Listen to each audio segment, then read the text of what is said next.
This podcast is a podcast about a podcast, essentially, but about a man, a very interesting man that I didn't know about previous to this podcast by Joe Rogan.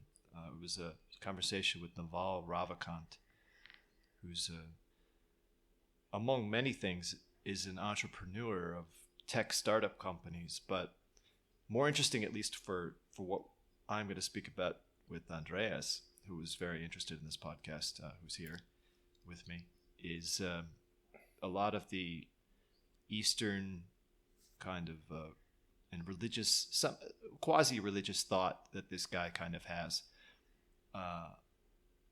but how he also relates this to such American interests as getting rich and being happy.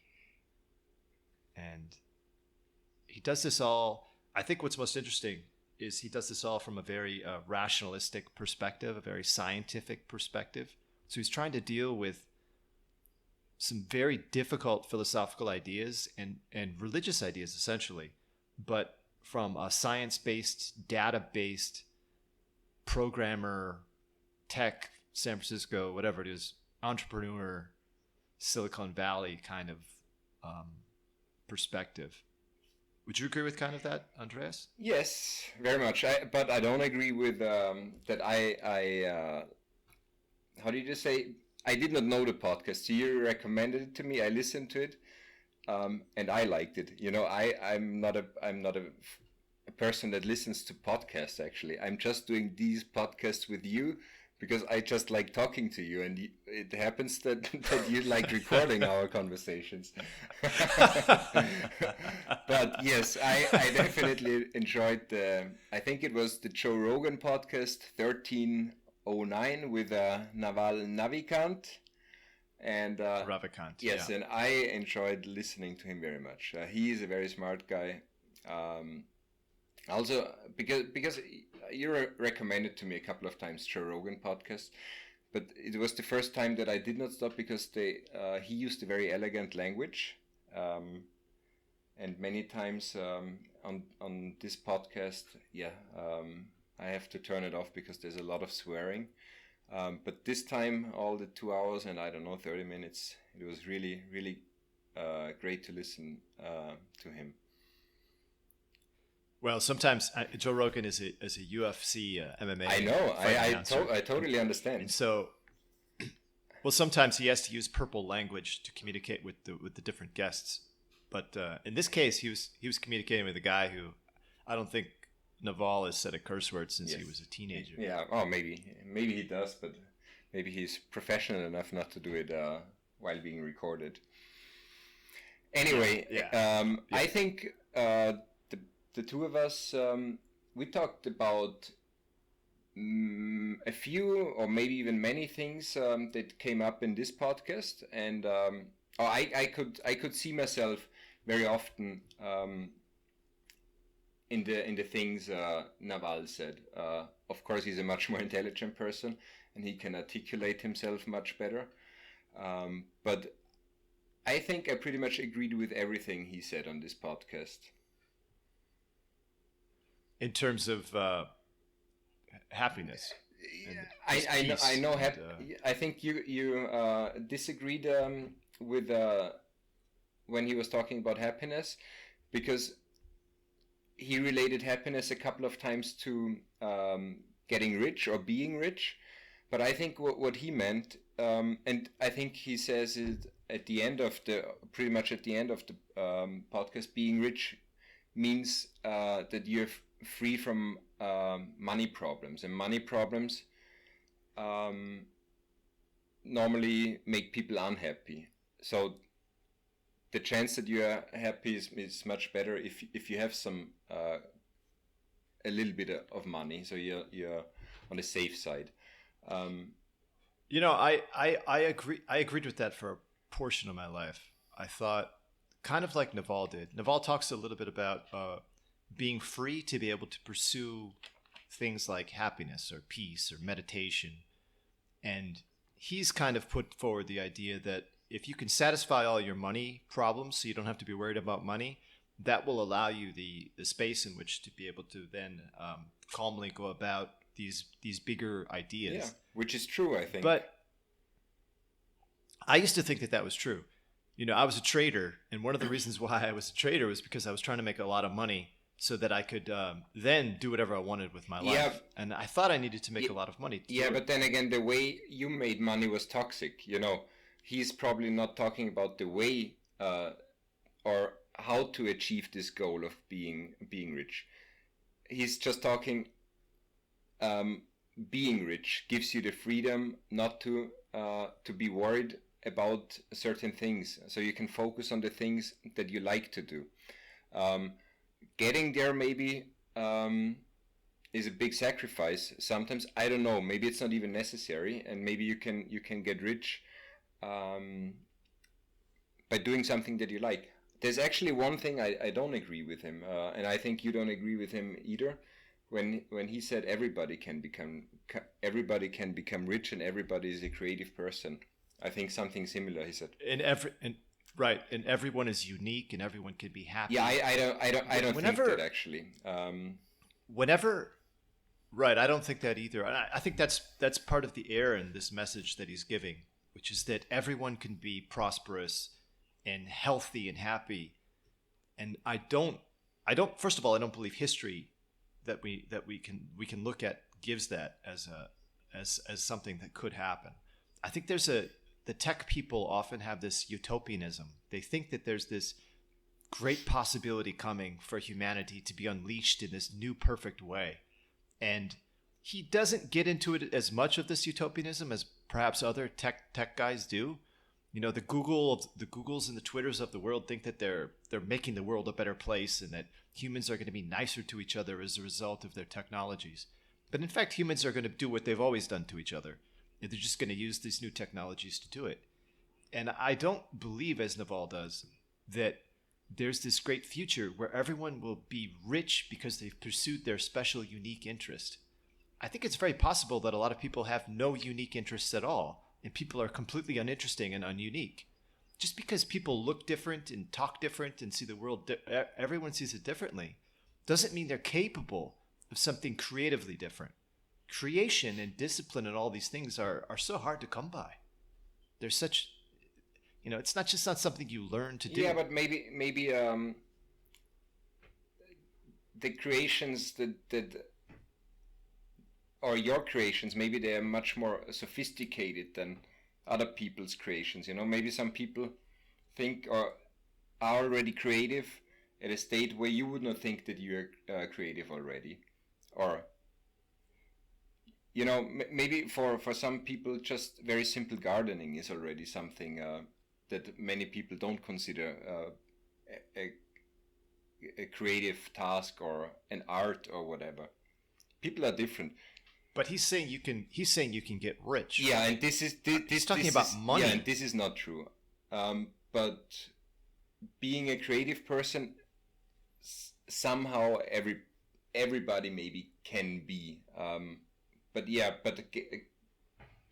becoming rich, I think that's not possible for everybody. First of all, not only because of circumstances, but also because some people are just maybe not capable of doing things in a way so they can make a lot of money doing this.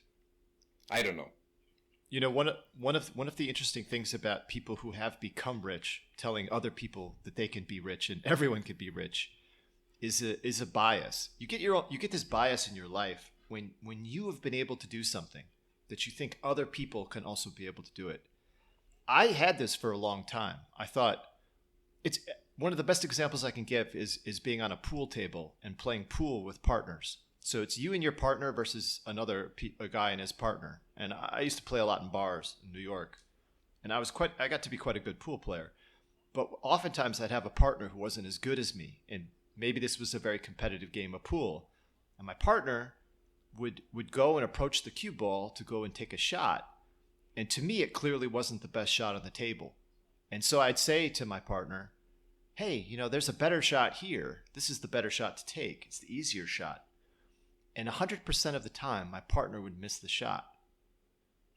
And I began to realize it's because perhaps because I'm successful at this game, it doesn't mean that I can explain to somebody even the simplest thing, which seems so simple to me, because it's not simple to them.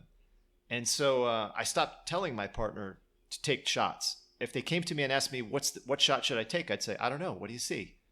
And if they said, well, I see this, I'd say, if you see it, take it, because there was a much better chance that they would make the shot that they found themselves. And I think that relates too as well to you can't make everybody a good pool player. You can't bring everybody to your level. You can't come out and give some basic principles of pool and say, if you follow these things, you'll be as good as I am. Because there's a lot more things than the 3 basic principles. There's a lot more that's going on there. And a lot of it is you can't articulate. Even as articulate as someone like Naval is, I don't think he's able to articulate the things that have really made him successful. And I don't think that a bunch of short videos will ever even come close to that.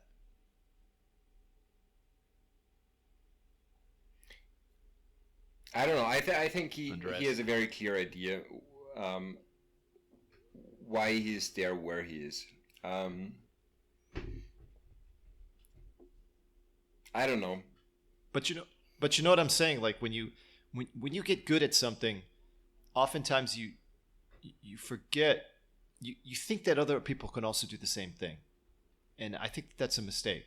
And to think that everyone in the whole world can do the same thing, that's just a ridiculous notion. There's billions of people. You're telling billions of people that you know nothing about, that they can do what you're doing.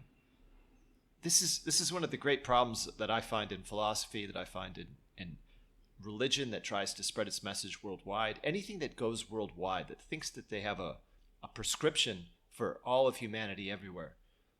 I think you're losing something there. And I think you're better to focus on local ideas and local success stories and local ways of placing ideas in which they can be fruitful and productive.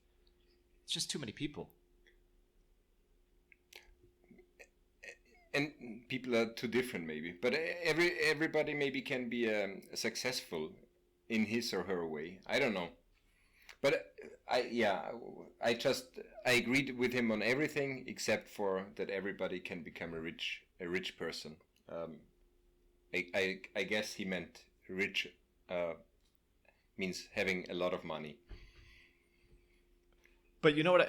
Getting back to the money thing, though, you know what I found after I made quite a bit of money and had the ability to make a lot more, was that I was not happy, and I was not creative at all. I did my worst writing. Those were basically the lost years of my life. Yeah, but you lived in a toxic environment, right? No, it wasn't bad. I mean, it wasn't bad at all. I had a great time in New York, and I was only trading an hour or 2 a day, making lots of money, and I got caught up in the lifestyle that you can when you have money in New York, and it was very exciting. But the idea is that I was going to have all this money that would then free me somehow from the slavery and tyranny of capitalism, so I could just go off and become some great monk and creator. It wasn't that way at all. In fact, I was doing much better work when I had no money at all and I was impoverished and living in Europe. I was much more creative. Yeah, but maybe that was too early for you. Maybe this period of your life was just necessary to realize that you can be creative now. But maybe if you would have had more or other knowledge, maybe you would have been able to be creative as well, even though you had a lot lot of money. I don't know. I don't think you that's can the be very reason why creative. you were not creative at this time. I mean, I don't know. It's just my assumption. Well, I think money does one important thing when you have a lot of it. It insulates you from life. It gives you an escape from a lot of questions. Many of them are mundane, right? You don't have to worry about a lot of things. But it also allows you to buy your way out of tricky situations where you could have something go wrong that could be catastrophic. And a lot of people think that that's a good thing. that you've reduced risk in your life, and that allows you to just sit around thinking about happiness and peace and meditating. But at the same time, you've lost contact with life. You've got a surplus now of ability to escape any obstacle. You could just pay it off. You can buy it away. And I think that actually is the worst thing to do for creativity. I think you need to live closer to the bone, like a hunter-gatherer or something, and have the skills reliant upon to live day to day. To live closer day to day and have no out, no escape other than your skills is the way to do it. The skills are the luxury that you should be working towards. The skills are the real wealth. To have language skills, to have all kinds of skills, physical skills, strength. With these kind of things, you'll never need anything. You'll never be uncertain. You'll never be scared. You'll be able to weather catastrophes. But wealth, just having lots of money, it's not a skill to have lots of money in the bank. It doesn't make you stronger. It doesn't make you more your skills more sharpened and intelligent for dealing with situations. It's just you just write a check when you need to escape something. Yeah, but then again, not necessarily. It holds you off from being from using all the skills you gained over your lifetime. I don't know. Maybe you're getting lazy because you don't have much pressure anymore to do something. Maybe that's right. That's part of it. That's part of it as well. I mean, why would you develop skills if you didn't really have to? You don't really have to do those things. Yeah, but then again, I cannot imagine that you wanted to have all these skills and you were working on all your skills because you wanted to make a lot of money.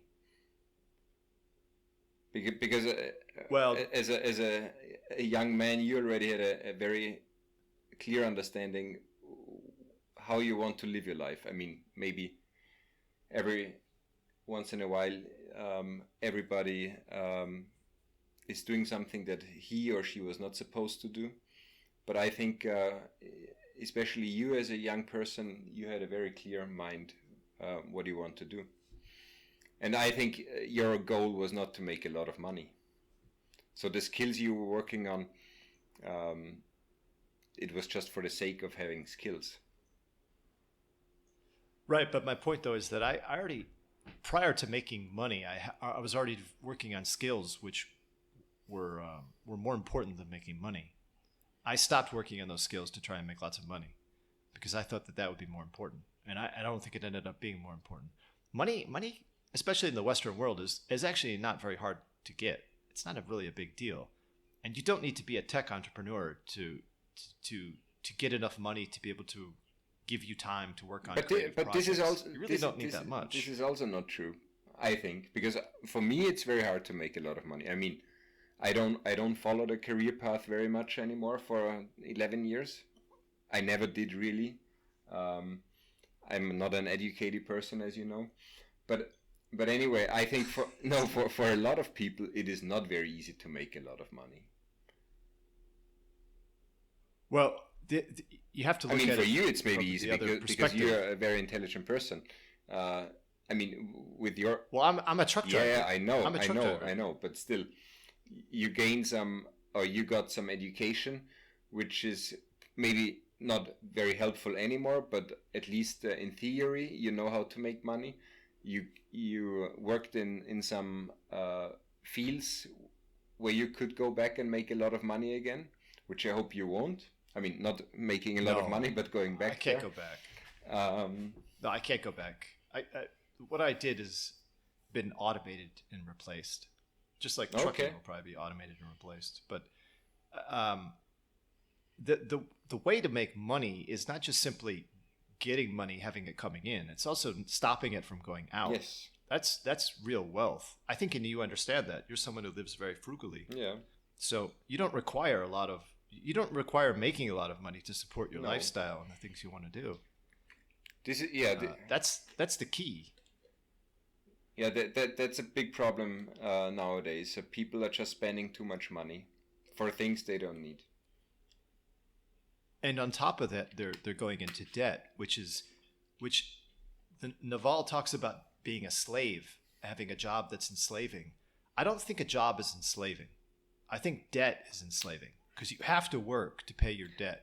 But at any job, you don't have to work at it. You could always leave. Nah, not necessarily. And If you have to if you're responsible for a family or other people, then you have to have a job, and then you do whatever you have. well, that's enslaving. That's a kind of a but debt. also They also here, people are slaves in Austria. You know, I don't know how the system works in the States, but here in Austria it's a very social system, which means when you retire, you pretty much have an easy life because you paid all your work life, and then at the age of 65 or something you retire, and then the government, the taxpayers, pay for you,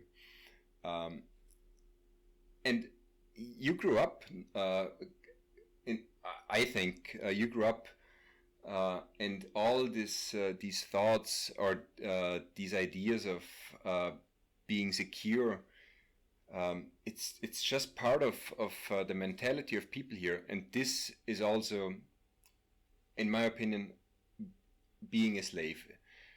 Not knowing these things, I mean, it's a good system, but also it's a not good system because it gives me, for example, a lot of pressure. I don't want to take care of things like this. I mean, about my future. I don't want to think about things like this. So, you know, when you don't have a job, you feel guilty.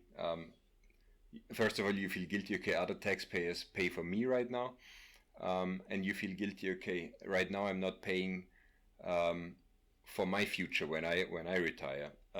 It is so. Having a job means that you don't feel guilty, and which means you're not a slave. Which means you're a slave. I don't know.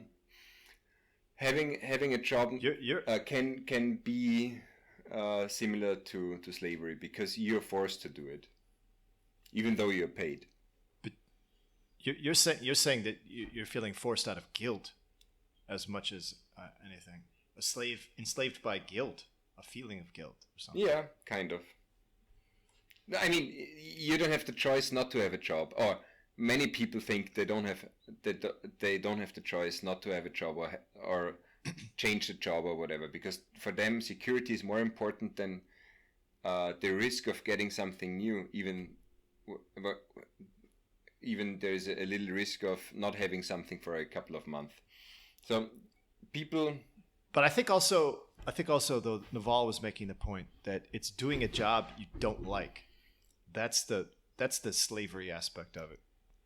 Not just that you have to work, but that's something that you don't like, and that's something that's quite interesting. Yeah, but most it's a job you don't like. Most people do jobs who they don't like. I mean, I like your approach of doing your job, for example, because you do something you're extremely overqualified, but you still find enjoyment in doing this, which is great because you have a very philosophical approach. But of course, not everybody's capable of doing this. For me, right now, it is very hard already to go to work, and I'm really happy when I quit at the end of the month, and then I just take a break again and focus on more important things than work. But your first day of work at your job, the first day you went, did you feel about your job on that first day like you do now? No. I liked it. I liked it for a very long time. But I mean, you know, that's a personal, but I just feel I'm helping people. You know, people in wheelchairs, and I just at some point you start to realize, wow, it's very hard to just help, but you don't get much back. So I need to stop this, and I mean, But this is, I think, the central point, though, is that if you want to, I'm not sure it's happiness. I think it's closer to the peace that Naval is talking about. But if you want that in life, you have to have this openness to wonder. Like you're looking at everything for the first time. This is something that I try and do often. Is you're overcome by boredom or unhappiness or misery or these things. But if you can get a perspective upon which you look at these feelings, and then you try and look at where these feelings seem to be coming from, and then you start to think about it all as I'm a human being and I'm alive and these things are happening to me, and it becomes wonderful in the sense that it's how can this exist? All of these things and these feelings and where it seems to be coming from. And I think this is what Naval is talking about, this sense of wonder. I think he's calling that happiness, but I don't think it's happiness. I think it's a wonder at being alive. You know, I was telling you before, I think it would be extraordinary if I went to Vienna and I did your job for a day. I would find it so fun. It would be just so exciting. But it would be also possible. It's also possible for me to understand where you are right now, that you're feeling the way you are about your job. I could imagine that too. But the whole question in life is what is the proper approach and the proper feeling? I think life is more interesting, and it's more interesting to live it if you're always looking at it in a wonderful way. You're always looking at it as a child looks at it, seeing something for the first time, and just being in awe of it. Yeah, maybe it's true. But we have the capacity for this. It's just changing your perspective a little bit, and it's removing judgments and values, and but even judgments and values are interesting. It's often interesting that you say, "Oh, I hate that thing. I hate this. And you know, it causes me some tension and anxiety." But then you step back a second and you say, "Well, interesting this feeling." And you look at the feeling and you have awe and wonder at your own feeling about something producing this anxiety and tension. It's and you look at the dynamic, and there's a peace that comes from that. And I think that's what he's talking about when he's talking about meditation. Is this we do have this ability to withdraw and look at something. It's similar to me to this idea of phenomenology. It's a philosophical movement that it started in Germany, and it was kind of trying to look at phenomena for what they are and removing judgments and values, just looking at phenomena. And I'm not sure anyone is really able to do it, but it's got this idea of wonder to it, that you would just be observing things without pushing them around or influencing them too much. And there is a peace that comes from that, where I think it's a religious thing too. And I know Naval doesn't get, he's not a religious man. He doesn't seem to be, although he's very close to religious ideas, but from a rational perspective. And I think that's probably what's so appealing to this guy. And when he talks about these topics, first, that he's very articulate, but second, that he's approaching formerly religious topics from a perspective of a tech guy, or doing these life hacks and things to I never liked this terminology, hacking stuff. I don't know. What do you think about any of that? About hacking? Well, they always talk about, don't these tech guys always talk about life hacks? These tricks to, it's like it's this new metaphor that we're all hackers. I don't know. I told you I prefer a more conservative, elegant language anyway. So all of these new terms and words, and unfortunately we get them in German as well from English. I just don't like using them. I don't like other people using them. It's people just don't have an elegant language anymore. But what's interesting is that these words are based on technologies, physical technologies and software, and it supports certain conceptions of human beings, that human beings are like computers. It's interesting how I tend to look at philosophy and philosophical questions as many times arising from some combination of language and technology. And you have a world that's changed by technology, and then you want to talk about this world, and it becomes difficult because the old words were influenced by old worlds that involve different technologies. So you think you're talking about new ideas, when in fact you're using new words to talk about ideas which are old but taking the new shape of a new technology. And that's why we tend to be, in philosophy, you've been talking about the same problems for years. It's just they take new forms because the world is a little bit changed by a technology. And then the language becomes a little bit changed. But a life hack, when people say life hacking, what are they saying? I mean, the Stoics of the Greeks probably had their own word for saying, for doing something like that, some sort of meditation or something. It's no different. It's just a new term to use that's based on a technology of the present day. I don't know. As Naval and I think Joe Rogan also said, people just use a lot of how do you say jargon in English? Jargon. To make them look wiser or smarter. Just use the words you used for many years or in the past, and don't use something that is new but just means the same as old words. I don't know. It's true, and I think Naval probably he did talk about the Joe Rogan podcast. He talked about when he was younger, he always wanted to impress people. He wanted people to think he was smart, so he would talk. To make himself. Because he felt insecure, I think, when he was young. Yeah. I mean, I don't think he's doing that anymore. No.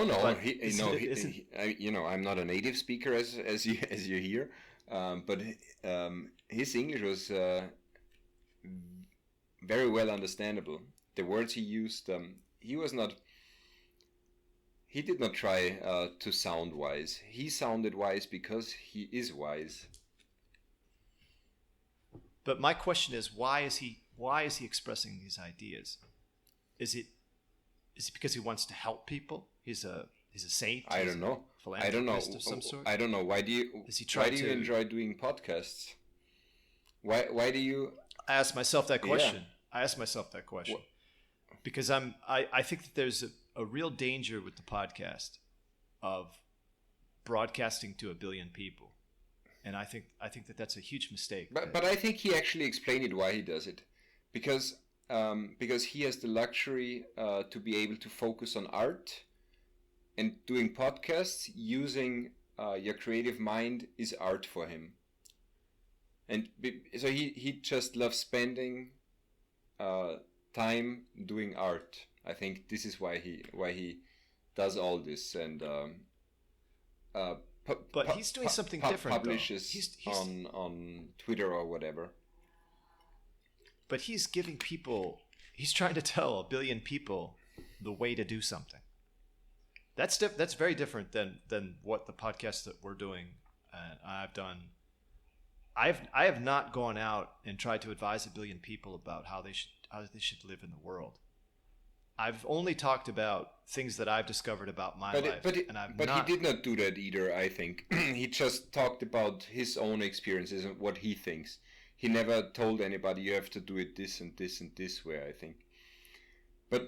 Well, isn't that whole how to get rich and how to be happy, isn't that basically saying, he was basically saying anyone can do it and this is how you do it? No, I did not take it this way. Not at all. I think he just enjoys doing it, and it is very nice actually sharing wisdom with other people. Don't you think so? Oh, absolutely. I mean, that's one of the reasons we're talking about him right now. Well, he's also interesting is because you can trust him, because you have the feeling when listening to him that he has the experiences that back up his discoveries. He's not just simply read some books. He's gone out and he's tested them in his own life. And that's really the difference between an academic or a theorist and someone who's put himself on the line. Those are always the most impressive people. Mm-hmm. Yeah, the ones who's taken risks for their ideas. Yeah, he was definitely not fake. He was he did not try to sell anything. He just sounded very authentic. But you don't think he's not trying to sell something? No, I don't think so. I think I don't know. I mean, of course, It kind of reminds his name is already a brand. So the more people know him, the more positive side effects it has for some businesses. Or I don't know, but I think that's not his goal. What is your goal? I mean, you're making these books, handmade books. Is it about the process of making them? Is it about translating poems from these people, or writing and publishing your own stuff, or what is Look, what is I've made clear to myself. I've tried to clarify this question. What am I trying to accomplish? What am I doing? The first thing is I wanted to read these books, and so I translated them. The second thing was I wanted to make physical books. I thought it was an enjoyable process, and it would be challenging, and I could learn something new. And the third thing now is that I have these books, and I'm thinking about the question of distribution, how they're to be distributed, because I've made these books to last, right? Okay. And so now I'm thinking about, I don't want to do capitalism. I don't want to sell them. I want them to end up in the right hands, not places of dark energy and badness. And, I don't want them to be on the bookshelf of a collector. I want them to be in the hands of someone who wants to read these books as much as I wanted to read the book. And that's the real problem, is finding those people. So in fact, I'd want them to find me. Yes, which is... But then which is a good... Well, this is the idea, though. But it's beyond this, though. And this is something that's very challenging to think, which is that a book like this could last 1,000 years, let's say. So I'm not just making books for this lifetime. I'm making books for a much longer period. So the idea is to send the book off into the world in such a place that it could last the longest, or at least could be found the most. So the effects are far-reaching. Is it important for you to get feedback from the first reader, or maybe even the second generation reader? I don't know. Because I think about the question of feedback. How can you know that a person enjoyed reading your books without getting a feedback? So it could be in the right hands, it could be in the wrong hands. You would never know. So a feedback is the only thing that proves that certain people liked reading your stuff, and maybe this is what your goal is. Maybe you want to have a positive feedback of the things you created. But feedback only matters to me from people that their opinion matters. And if some random person who's expressed some interest that I don't really know very well says they love it or they hate it, it doesn't matter at all to me. It's like if the New York Times were to ask for a book and I stupidly were to give one to them and they were to review it and say this is the greatest book of translation all year, and I don't know who the reviewer is, and I don't know who the editor, the institution, or I don't know any of those people over there. That doesn't mean anything to me, but it has a certain cachet socially, and it's something to put on your resume. I don't want any of that stuff. I want the right readers to read the book. And the selection process for that, I'm still working out. I need to work on the selection process for placing books, because I want to be able to put them in the hands of the right readers. I know someone like you was one of the right readers. I know you don't want the book to read it because you think it'll be too difficult, but your opinion means a lot more to me than the New York Times. I don't care about the New York Times' opinion. I care about your opinion. Okay. If the New York Times reviewed the book, I probably wouldn't even read the review. I just don't care. It just doesn't matter. It's a corrupt institution with people I don't care about. I care about the right readers. Okay. And so the question is finding the right readers. And I think in some ways, I've been working with these ideas of locality and local communities and local groups, just small communities. And I think a book can kind of create a small community. It can do that. And I don't know how this will work yet. I'm kind of it's an experiment. I don't know. And it's not about money. It's not about fame. And I think there's always the threat, though, of money and fame could undermine it. It's always there. There's always there that ego could get in the way of this project. It's always there that someone could come and tell me how great I am, and they could trick me with something. They'll dangle something in front of me that would look interesting. These people, capitalism has a way. Capitalism is victorious because capitalism is very, very powerful. And I don't mean just the system we have now. I mean the system of trade and people getting things and trading things that they have. I'm talking about something that's a pure gift. It's a saintly thing. It's an outlaw thing. It's something beyond human, really. I'm trying for something. I'm trying for something really, really beyond human. And it requires discipline that I don't know if I even have. But then you have the first answer already. You don't want to charge for the book. You give it away for free, which is already something you were thinking about just recently. So now you only have to find a way how to locate or how to know who is the right reader or not. Right. Who deserves it? Are you still there? Who deserves it? That's the question. Are you still there? And I'm here. You hear me? Yeah. No, I'm not sure. Yeah. Okay. Yeah, I think you're back. Well, the question is who deserves it. Yes. I'd rather think of the book as being priceless, right? The book, something that's priceless. There's so few of them, and for some, I said before, for some people, the book would be if a rich person comes to me, I would quote them, this book is a $2 million book. It'd be too expensive for you. But for the pure soul who comes to me, the book is free. The book is, for both people, the book is priceless. The book for one man is so costly, he said that what is this thing?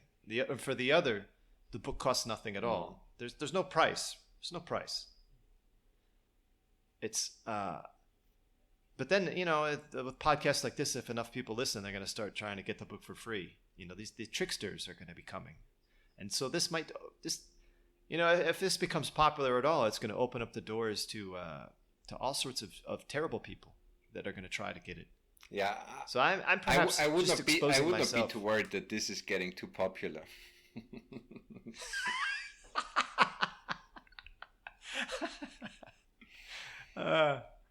Yeah, I'm not worried about that. I don't, but you never know. Right. I mean, people hear about something. They hear about something, and all you need is some idiot to put it on Twitter, and then it gets too much attention.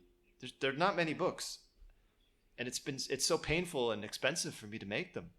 It's so hard. To think that one of them could end up in the hands of a degenerate. What are you working on right now? Trying to get Maxime to finish his translation of Shalamov's poetry. Okay. And I'm trying to I'm strategizing on 2 more books that I want to, that are not going to be mine, that are already written, that I want to put out. Actually, one of them relates to this question of giving and the gift.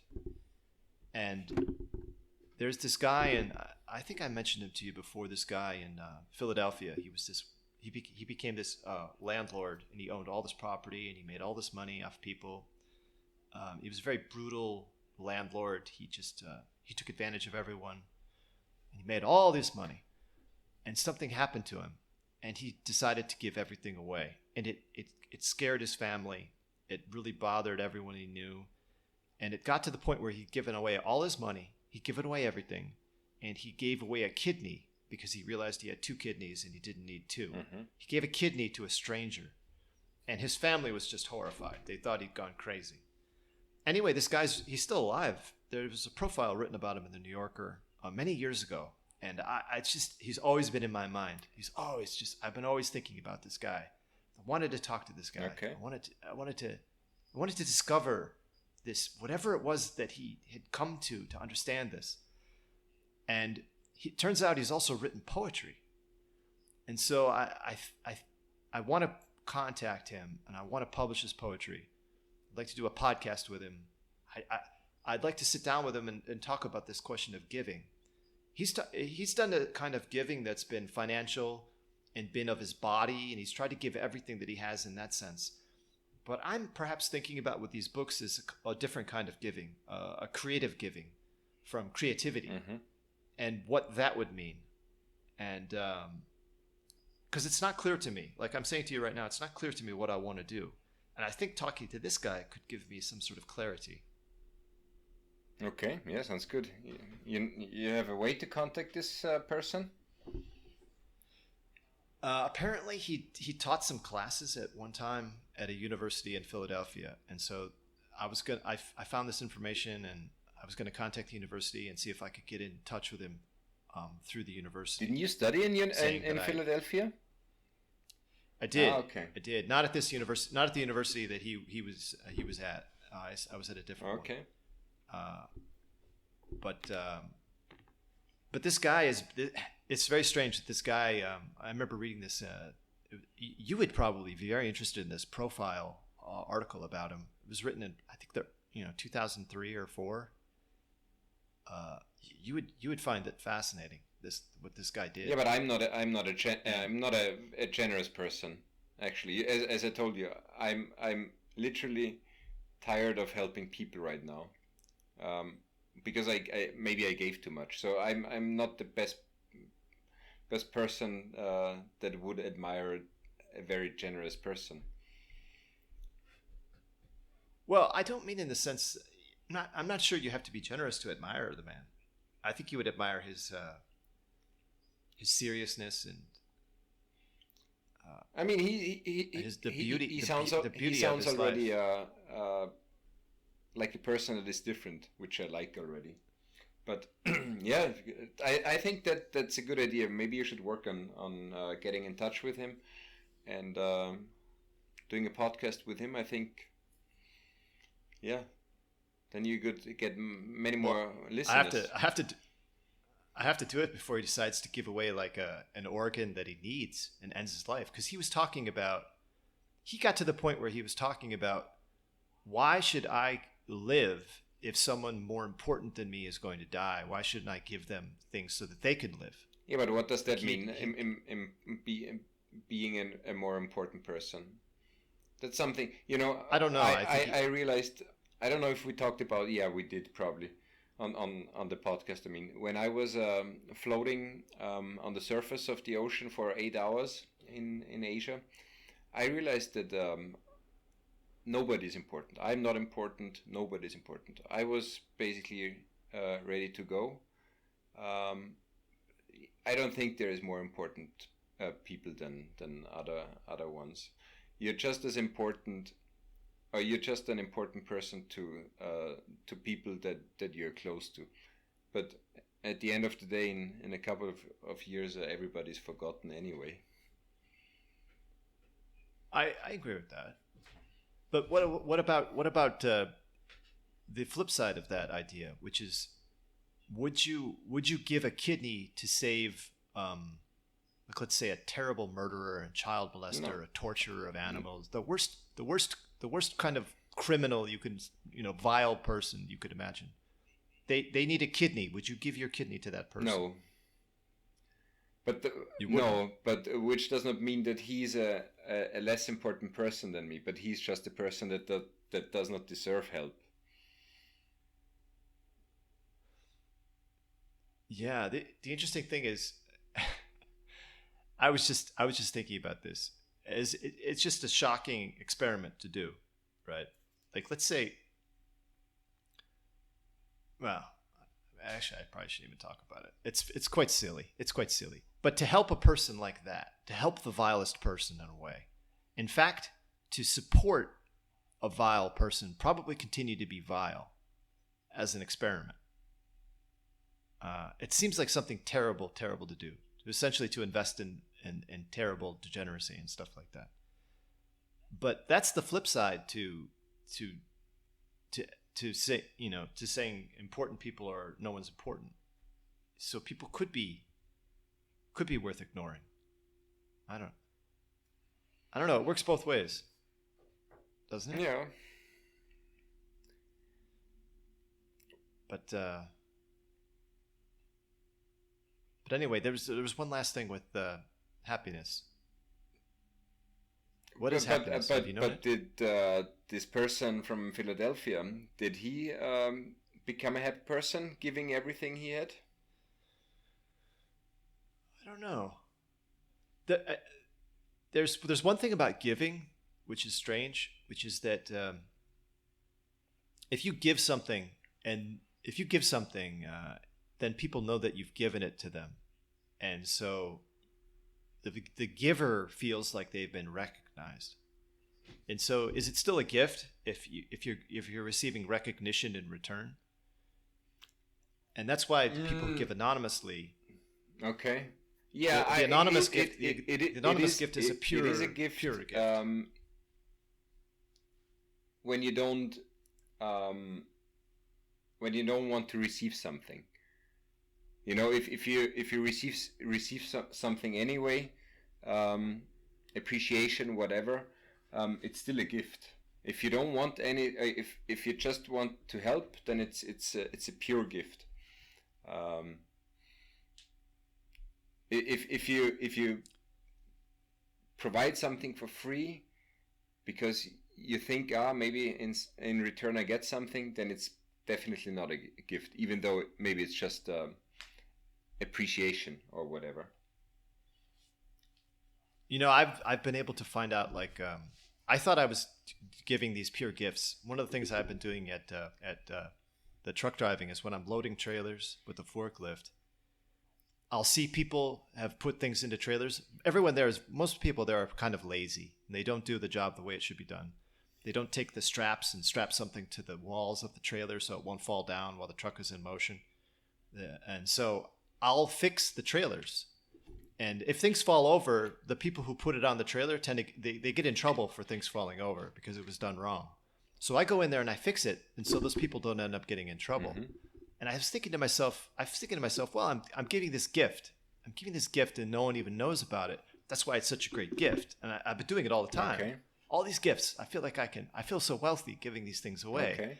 And no one even knows that I ever do it. They'll never know. And in fact, I'm supporting a bad habit that they have in their laziness, because they'll never get in trouble for doing their job wrong and be retrained. So anyway, the question is this a pure gift? And I don't think it is. And it's not even a pure gift because I'm talking about it right now. I'm getting acclaim for it right now. So I've just made it public that I'm doing this, even to you, even to the billion people listening to this podcast. So I'm not a pure person. I'm not pure in that gift that I gave. Even the fact of me thinking, what a great and noble person I am for giving this gift to people while I'm doing it and not telling anyone, that makes the gift impure. Don't you? No, because some gifts, the receiver knows that it was a gift, so you cannot make it secret, and it's still it still can be a pure gift. I don't know. I mean, you're not showing off doing this. It just came up in your mind. And you talked about it. Well, I'm showing off now. No, but I'm showing off now. You just talked about it. That's something different. But I think just the fact I talk about it invalidates some of the purity of the gift, and even the fact that I think about it and think, "Wow, Peter, what a noble person you are! You're such a great person. You're doing this. You have such strength. You have such greatness." To be helping people and never letting them know that you're helping them. Doesn't that devalue everything that I'm doing? It undermines it. It shows that ego and my own sense of myself, this heightened sense of myself, are really the reasons why I was doing it. Yeah, maybe. Not to. Maybe after all, you're just human too, only. Well, right. I think this is the human way. but the idea though is to give the pure gift. Is it ever possible to give the pure gift? Maybe it would be an accident. Maybe the giver wouldn't even know that they were doing it. Maybe that's the purest gift of all. Yeah, but then it was not intentional. I don't know. But a gift needs to be intentional? To be defined as a gift, I think so. I don't know. I mean, there is gifts that were not given by someone. That it can be a talent. You're just very skilled in doing something. It's a gift, but not by someone. So it was definitely not intentional. But if you're helping somebody by giving a gift, then it was probably intentional, I would say. I don't know.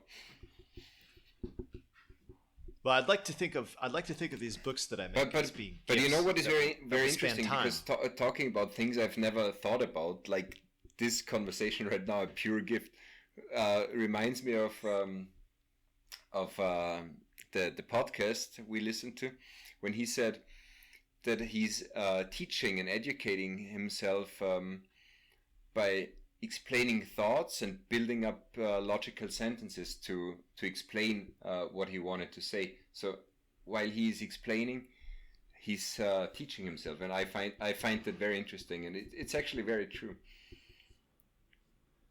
Well, that is true. In fact, that's how philosophy was done in the past. It was never written down. It was considered to be something like you go with your teacher or your friend, and you would walk around and you just talk. Mm-hmm. Now they call it podcasts, but in the past, that's how they did it. They just talk. That was philosophy. So podcasters are actually philosophers, modern philosophers. It is. I mean, it's like I said before. We have a new technology, so we instead of calling it just talking and doing philosophy, we call it podcasting. Maybe we should call it the old way then. Not all podcasts are about topics which could be considered being philosophy. Oh, that's true. It is true. But Naval does have a good point though. When you talk about things and you make them public, you hold yourself accountable, and you expose your ideas, and you listen to yourself talking, and a lot of times, and he's honest about it.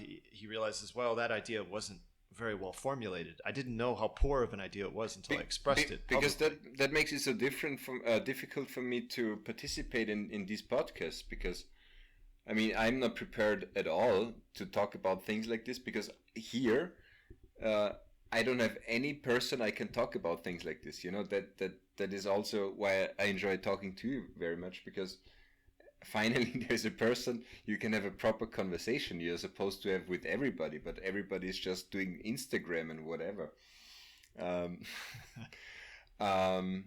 Yeah. Well, there's also the aspect of when you make things public, you're not only accountable, your ideas become accountable to yourself, but your projects, when you make them public, become accountable to you, and people can come back to you. Like when he was talking about, he was always telling people at his first job that he was going to start his own business, and they said after 6 months, "Why are you still here? You're still here. You're still here," and he realized he had to go do it. You know, I've done the same technique with the making of the books. It was one of the reasons that I was able to make them. There were so many points when I was translating and I was doing this stuff, I didn't want to do it. I didn't want to do it that day. And I realized, I told my parents, I told you, I told my friends that I was doing this. And so I was obligated to continue. I had to continue. I couldn't stop. I don't know. And I failed. It's a great way to put pressure on yourself. I failed so many times. And when I made things public, and it did not work out the way I wanted it to be, I did not pressure myself that I made it public, that people knew about it.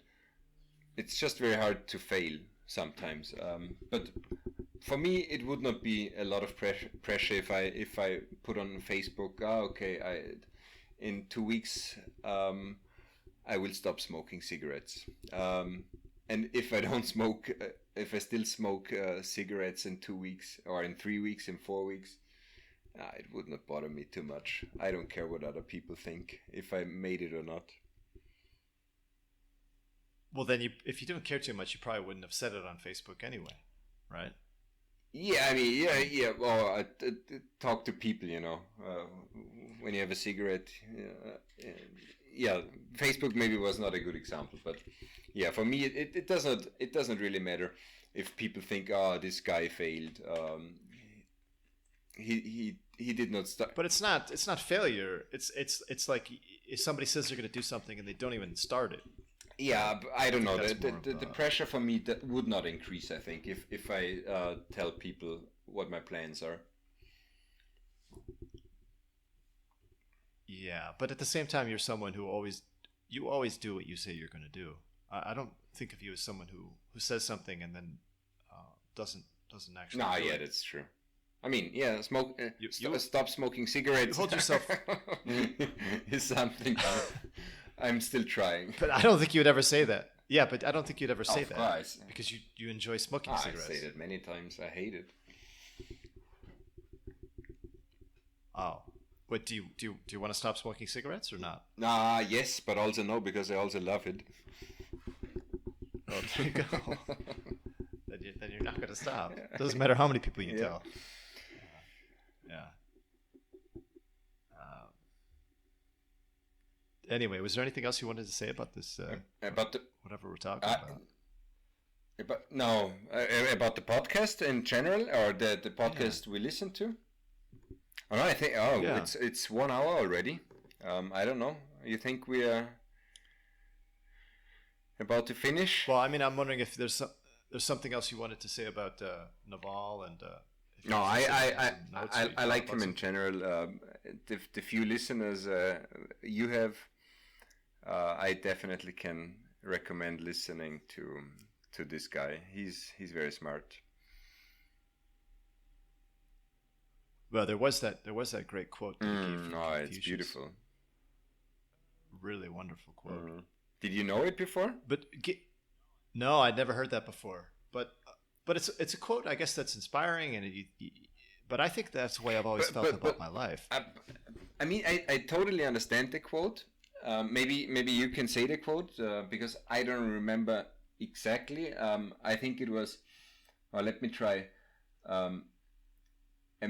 A man has 2 lives, and the second one begins when he realizes that he has only one. Was it? Exactly. Yeah. That's it. And I totally understand where it comes from, but for example, I realized maybe many times that I have only one life. So I have had maybe 20 lives in my life already. If you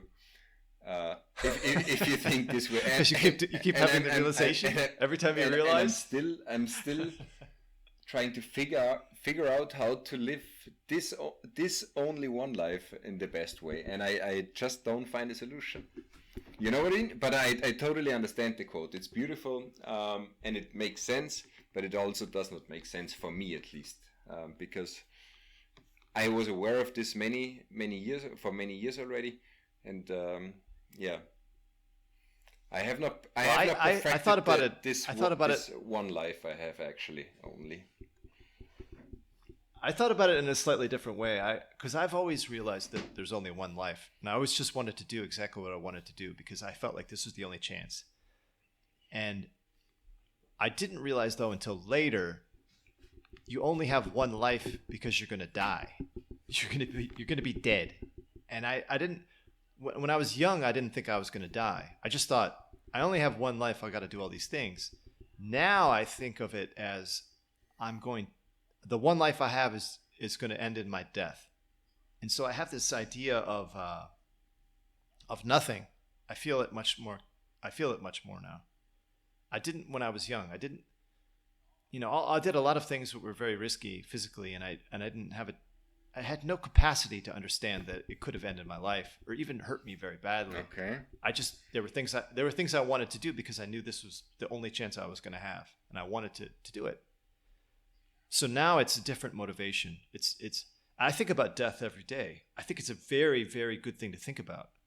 I think about how I could even end my own life. I could just jump off the balcony. I could just do any of these things. These are all things that are possibilities. And I think to myself, well, what would it be like if I was dead? Well, I think about all of the time in human history where I wasn't alive also, and there's nothing I can say about that. So I figure, well, it'll probably be similar to that. And that just reinforces that every day is wonderful, and all these things that I'm experiencing are wonderful, because there's quite enough time to be dead and to not be. There's a long time to not be, and to not have any wonder. So why don't I just be in awe of all these wonderful things? But even to be in awe, which is the ultimate awe, the ultimate wonder, is the wonder about death, the wonder about not being. And that's a motivating force for me. It's exciting. It's motivating. It's not negative.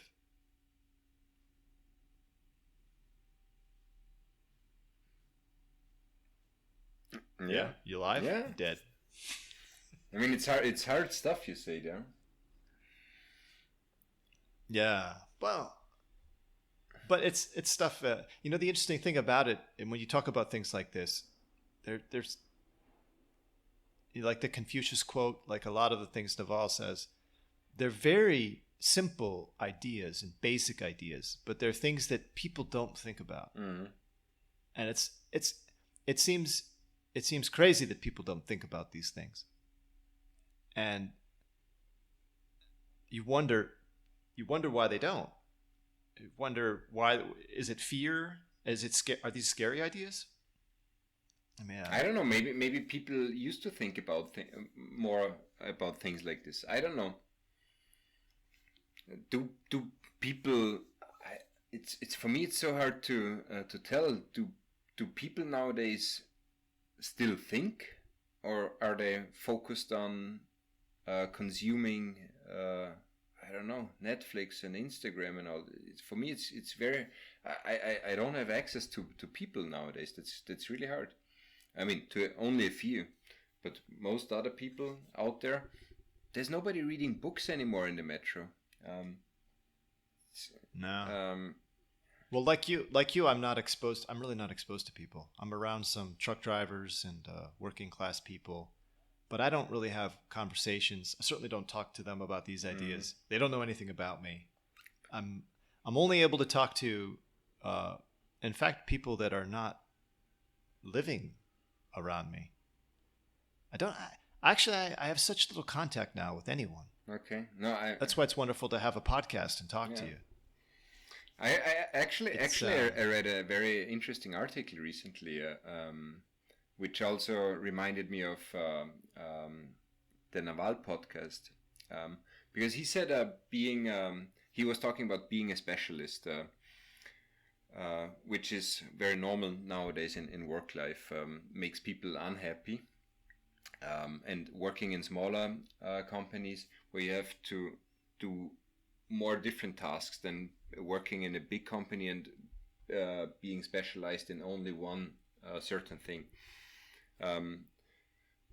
which I totally understand somehow. Not necessarily I would agree that working in a small apartment makes you happier compared to big companies. Big companies can be fine too, but what being specialized also did, and there is already some statistics.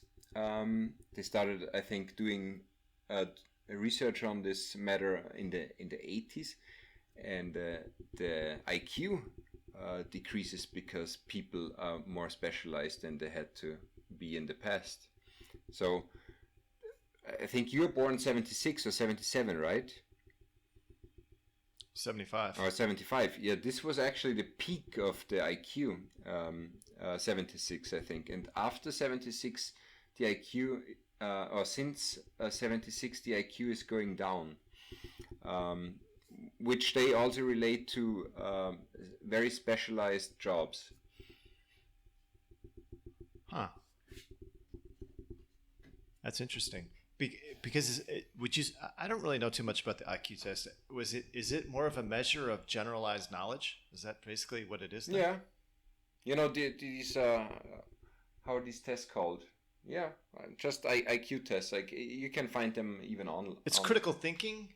I mean, it's critical thinking. I mean, what is it? It's just I know logical thinking and the common sense and maybe general knowledge to a certain extent. I mean, these problem yeah. solving, things like that. Well, but wouldn't it make sense too that as society has become more technological and you have these computers, because the computer really appeared in the 70s too. The personal computers started to appear, and you had technological devices who were doing tasks that formerly you were physically, you had to think about doing it. Now you're giving the responsibility to technology.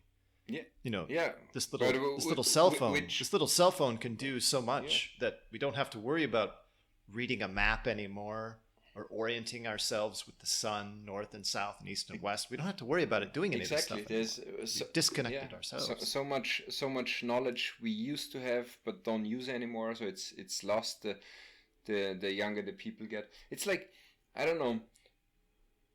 You told me because of the nutrition you have nowadays for a year or so, you feel much stronger, even though you're not as big as people that go to gyms and take all of these supplements to get bigger muscles. They are weaker, even though they are bigger. But because it's just a very specialized way of training, and maybe yours is just a more natural one, so you're much fitter actually. Well, in particular the exercises that I do are all calisthenic body weight. I don't use massive amounts of weight. I do lots of pull-ups and push-ups. Mm-hmm. Those are central exercises, and squats, running. I'm trying to do all the things that are functional in life that can easily be applied to any physical act that I would need to accomplish. And that's the better strength. You hear those stories about guys who do bench press. That's the only thing they do. Yeah, it's bullshit. They're not strong. They're not strong people. The pectoral muscles. The pectoral muscles eventually just rip in half because they've overdone them. They cannot even do pull-ups. No, but we live in a superficial culture where the appearance of strength has been confused with actual strength. Yes, correct. They're not the same thing.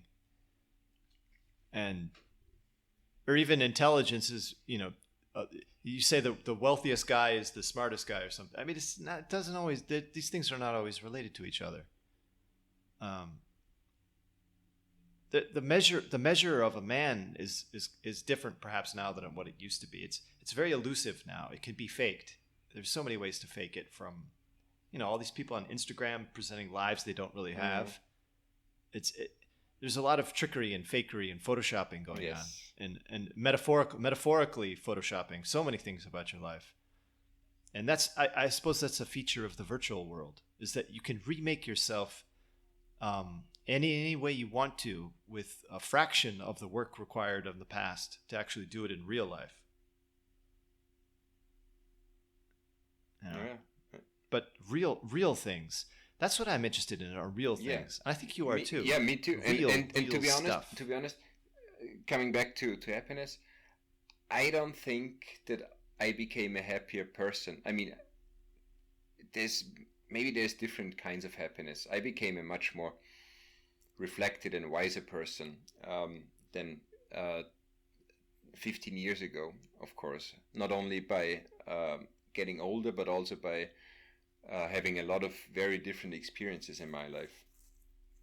But I think this internet made it more and more difficult for me to be a happy person, because I feel more and more disconnected from the people, because people are just more drawn into this whole thing with their phones and all their apps and all this kind of stuff, and there's nothing real or not much real happening anymore.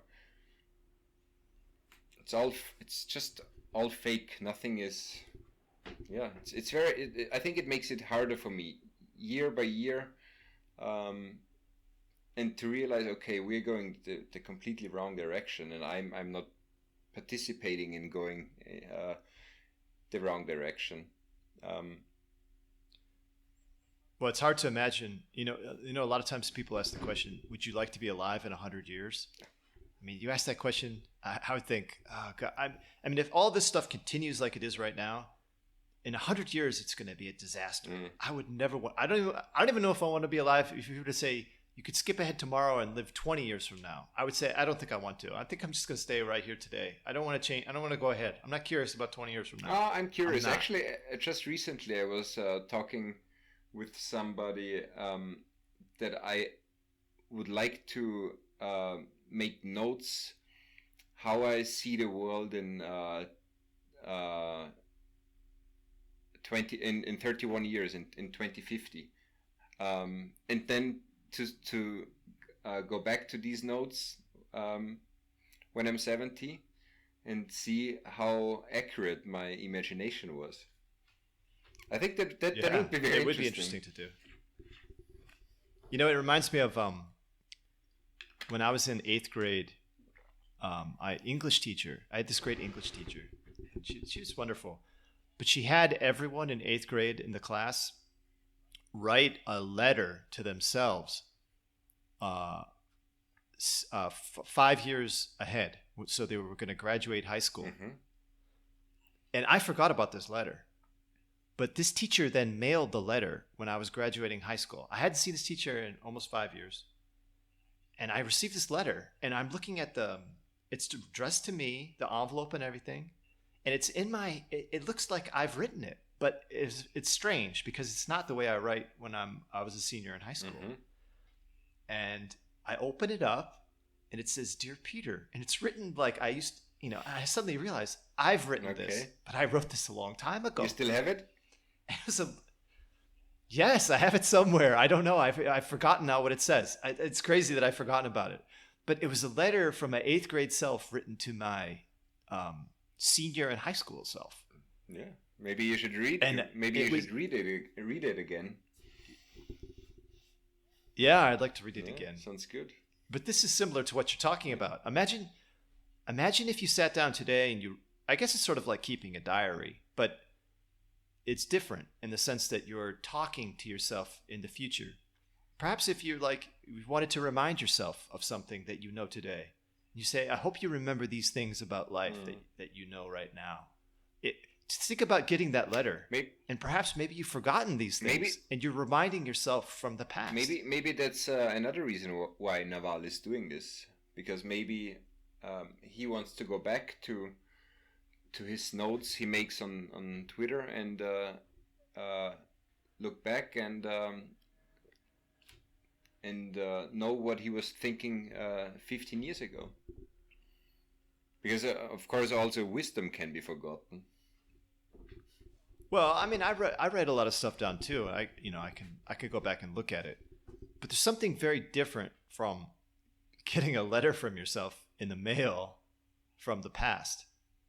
And it's asking you questions and saying things.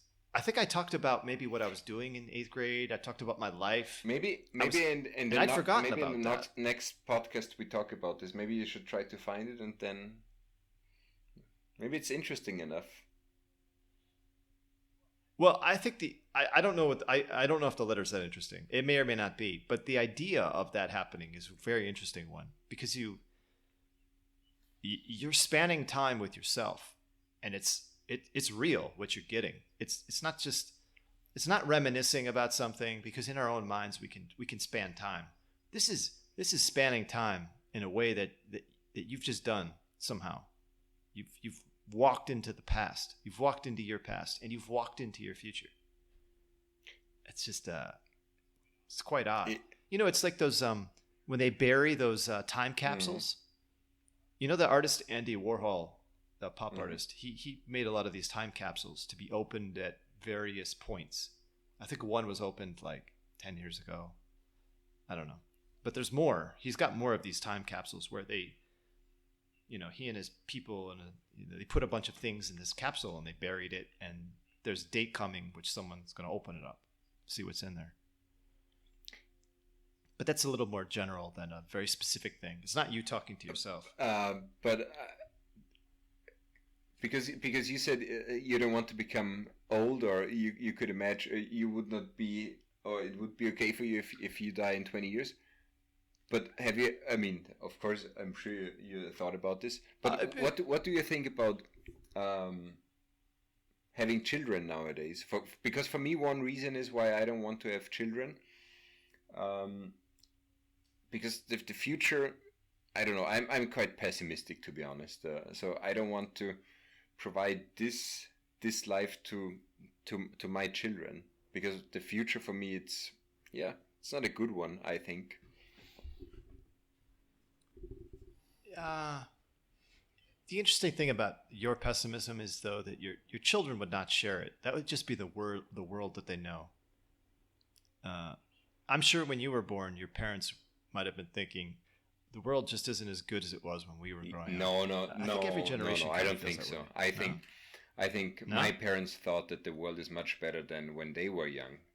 Because first of all, they were extremely poor. Well, that's true. And well, they were in the war. There was the war going on. I think the digital revolution is the biggest change we've ever experienced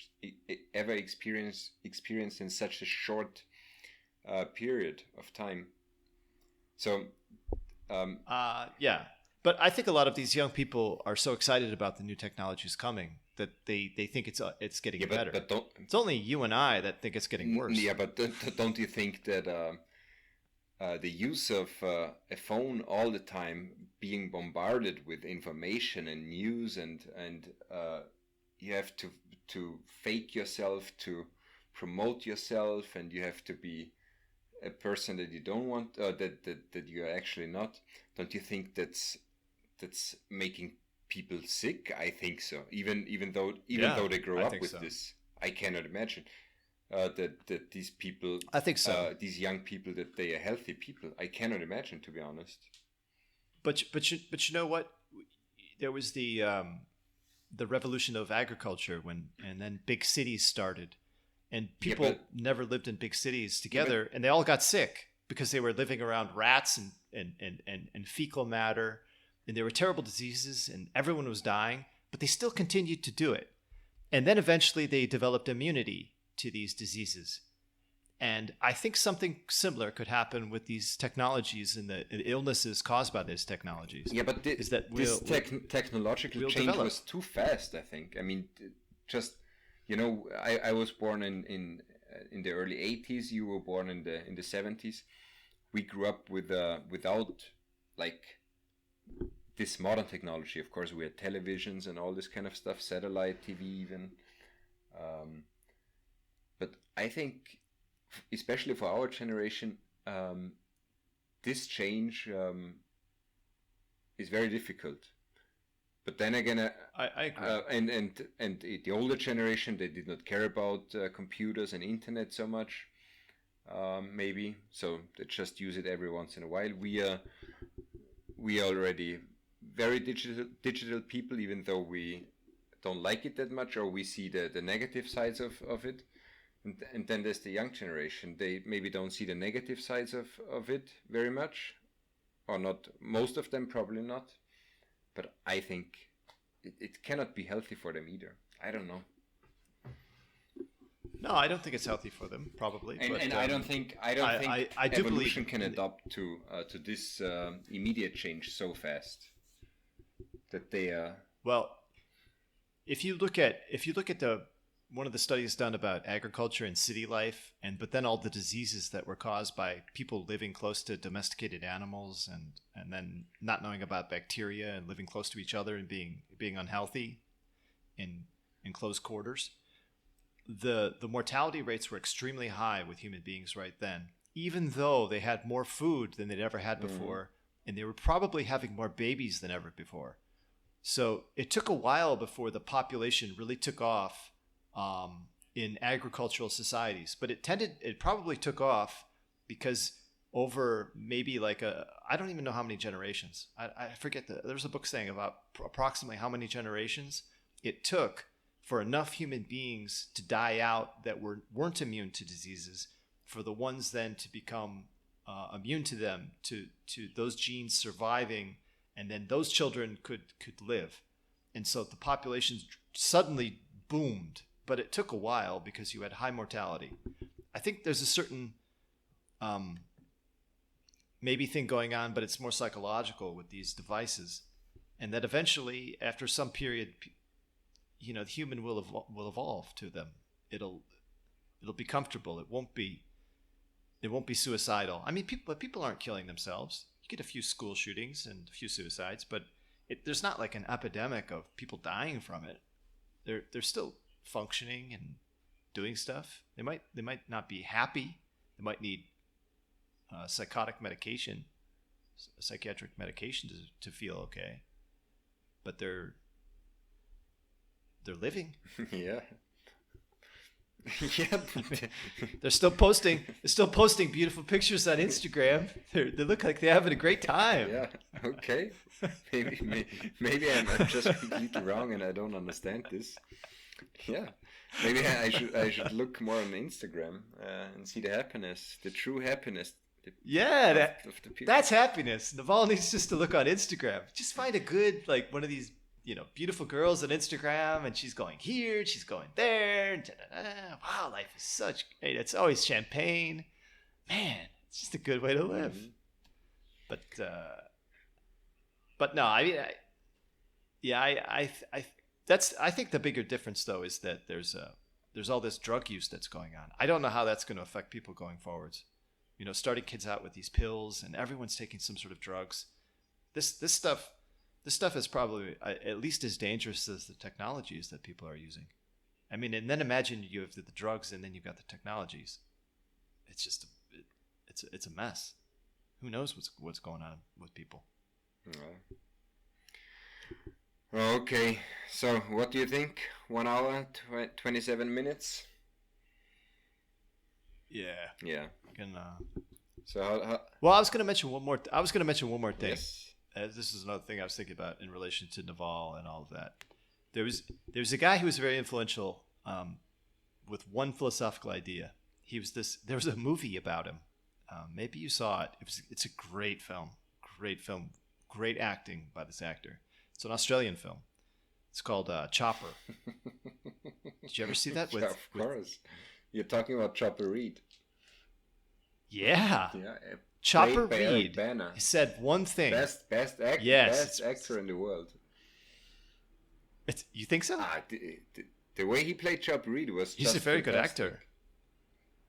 Oh, he was incredible in that. Mm. But there's one interesting thing. I actually read Chopper Reed had some books, and the first book that he wrote was a really good one. But he talked about one core idea that he had, and this I think is one of the great ideas.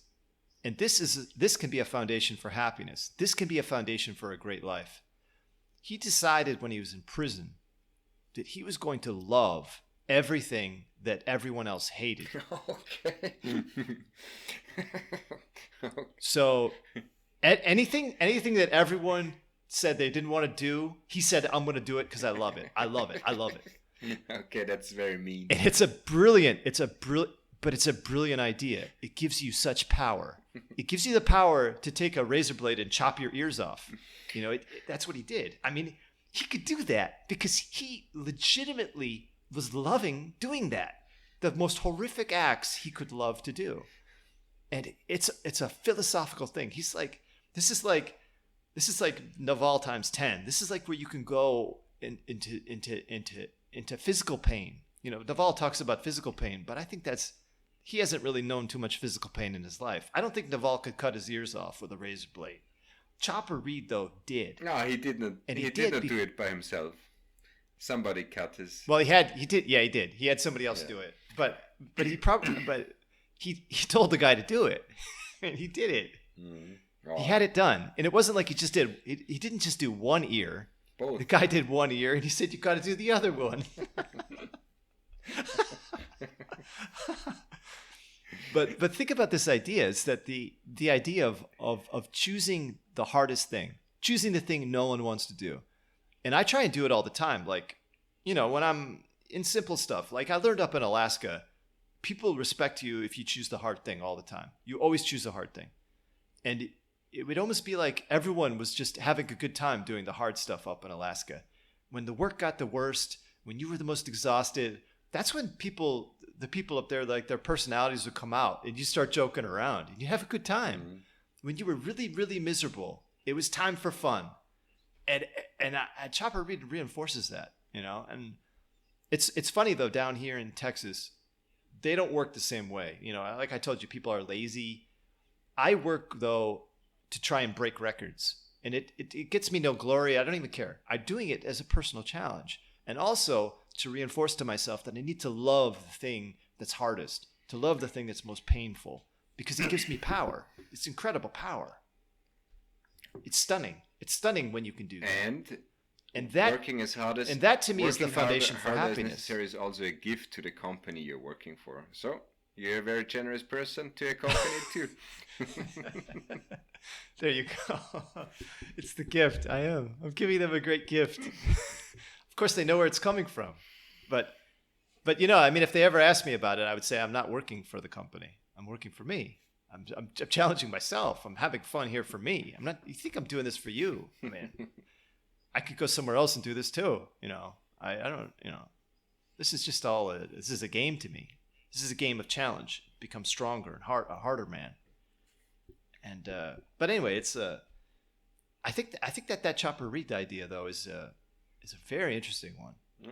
If you think about that in your own life, like choosing the hard thing and doing it over and over and over, and then finding out there's something harder, and then you have to choose that. You just always take the hardest thing. Just always do it. Yeah, maybe. It's the opposite of what everyone else does. It's the opposite of what everyone else does. It works for you, so maybe it can work for other people. I'm not sure if it works for me. I like my ears.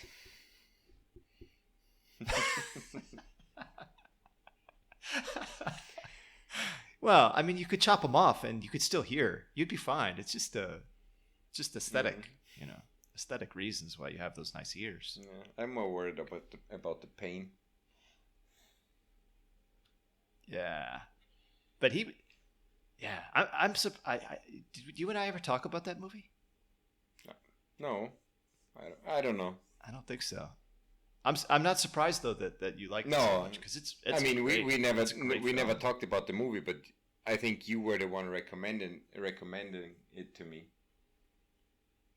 I think so. I think in Colombia, you told me about this movie, so I watched it after a while. Oh, but we never talked about the movie.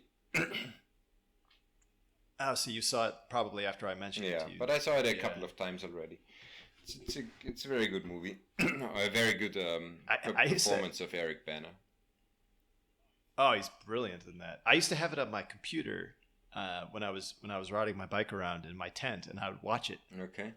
I remember the first time I watched it. I think I watched it in Argentina in the middle of this massive rainstorm, and the wind was blowing my tent over, and I ran out of batteries. I was just ignoring the wind and everything, and I'm watching this film, and I'm just captivated by this guy, and the batteries ran out, and I'm laying there in the middle of the pampas, and the wind is just ripping everything apart, and I'm just so fired up. I've just seen this guy chop his ears off.